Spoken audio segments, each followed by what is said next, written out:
Destruction doesn't always come with fire. It doesn't need blood. It doesn't need raised voices, public scandals, or revenge plots. Sometimes the most devastating form of destruction is the one no one sees, not because it's hidden, but because it's calculated.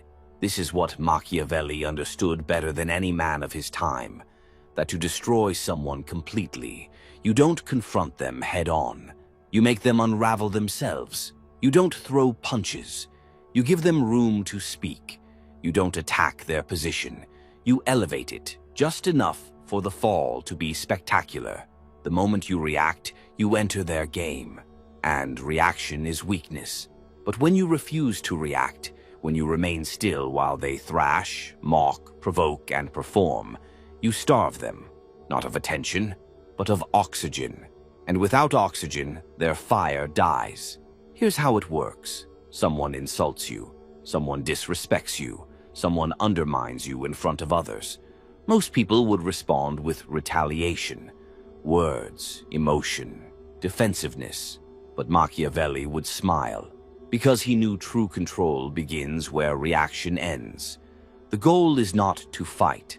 The goal is to position yourself so precisely, so calmly, so unmoved, that every move they make becomes a mirror, and they end up exposing themselves while you say nothing.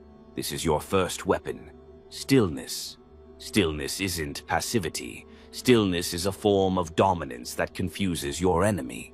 They expect noise. They expect heat. They want you to get emotional so they can point and say, "See? Look how unstable they are." But when you don't give them that, they start looking unstable themselves. The more they talk, the more desperate they seem.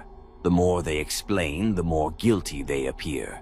The more they provoke, the more irrelevant their position becomes. Because the moment someone starts trying to convince others of their power, they've already lost it. This is what Machiavelli weaponized: perception. He didn't need to out-argue his enemies. He let them argue with themselves in public, in confusion, in desperation, until their credibility collapsed. And when the dust settled, he wasn't just standing. He was elevated. Now, here's how you take that same strategy and apply it with brutal precision. Let someone insult you in front of others. Don't flinch. Don't respond. Don't even blink. Instead, pause, then calmly look at them. Not with anger, not with surprise, just observe them. Let the silence stretch a few seconds too long. Let the discomfort build around their words, then change the subject. Speak to someone else. Continue as if they hadn't spoken at all. You've now reframed the entire room. They expected a battle. You gave them a non-event. And in that moment, you sent the most Machiavellian signal of all. You are not important enough to disturb my peace. The crowd sees this. Even if they don't understand what happened, they feel it. Something shifted. You didn't escalate. You didn't fold. You didn't ask for validation. You owned the silence. And in that silence, they began to shrink. Because here's the secret. Most people don't want to defeat you. They want to control the narrative around you. They want to make you look weak, feel humiliated, appear unbalanced. So you flip the script. You give them nothing to work with. And everything they say begins to echo back on themselves. Let them talk. Let them explain. Let them rant, accuse, point fingers, while you move with cold composure. Behind the scenes, you start doing real damage. You withdraw access. You take away information. You stop including them in conversations that matter. You remove your energy, your presence, your approval. No grand announcement, no message sent, just subtraction. And what's left behind is a person spinning with no one to spin with. They'll panic. They'll try harder to provoke. They'll raise the volume. And the louder they get, the more foolish they look, because you're not even playing anymore. Machiavelli understood the power of letting the enemy keep speaking, not to respond, but to expose themselves. You don't need to defend. You let the crowd draw their own conclusion, Because in the court of public perception, whoever looks least in control loses the war, even if they win the battle. And that's what this is, not a single strike, but a war of image, of framing, of psychological leverage. You don't destroy them with force. You destroy them with contrast. You stay calm. They unravel. You speak slowly. They stutter. You move on. They obsess. And eventually, everyone around them begins to realize they are not a threat. They are a warning. Not because of what you said, but because of what you never had to say at all. Destruction without attack is not a tactic. It's a philosophy, a way of moving through conflict so that your power isn't displayed, it's felt. Because anyone can lash out, but only those with control can collapse someone without touching them. This is the second layer of Machiavellian strategy. Weaponize their need for attention. Your enemy craves reaction, not because they're strong, but because they're hollow. Disrespect, provocation, slander, these aren't signs of power. They're signs of starvation, emotional starvation, social starvation, a desperation to matter at your expense. So when they target you, it's not about you, it's about trying to siphon your energy, your name, your reputation, your spotlight. And here's how you destroy them without attack. You let them chase your shadow until they collapse. You say nothing, you do nothing, and you move forward, publicly, privately, powerfully. You keep building, you keep creating.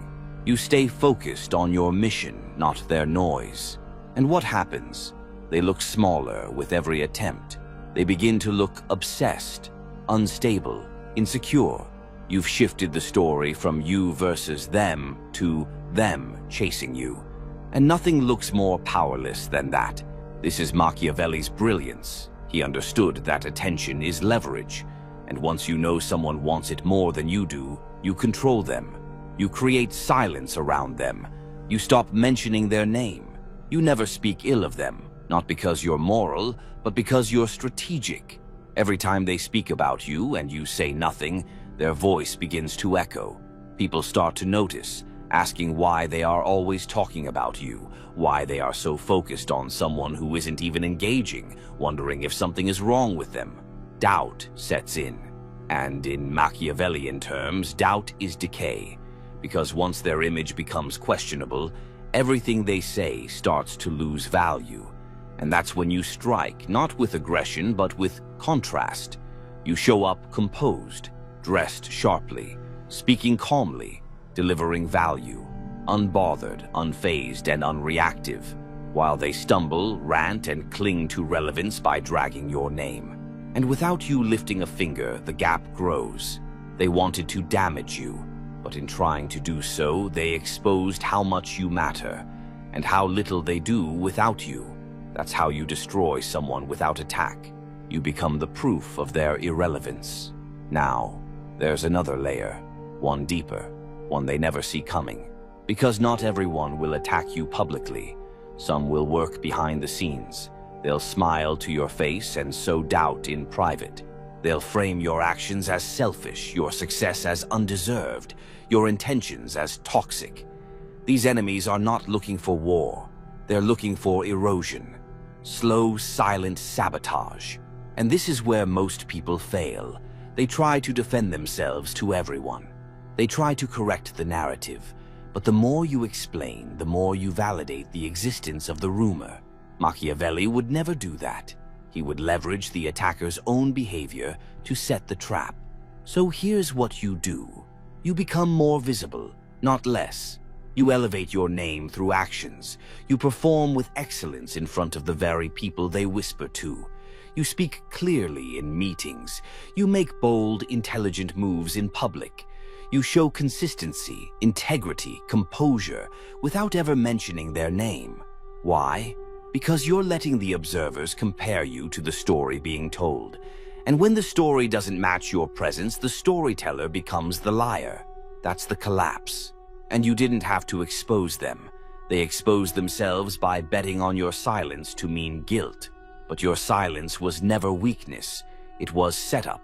You were letting them build the rope, and now they're hanging from it. This is the ultimate form of psychological destruction. You don't need them to lose. You just need them to lose you. You exit their orbit, you move without them, and you let their obsession rot in the dark. They try to destroy you by dragging you down. Instead, they've trapped themselves in a cage of their own bitterness while you ascend, and everyone sees it, because power never needs to shout. It just needs to remain standing. Destruction, when done right, doesn't look like an explosion. It looks like silence around a name that used to matter. It looks like the absence of acknowledgement, the evaporation of attention, the subtle withdrawal of power that no one can point to directly, but everyone can feel. That's why Machiavelli never taught men to go to war first. He taught them to become so indispensable, so visible, so undeniably competent, that anyone who tried to destroy them would instead destroy themselves. This is your third weapon, exposure through contrast.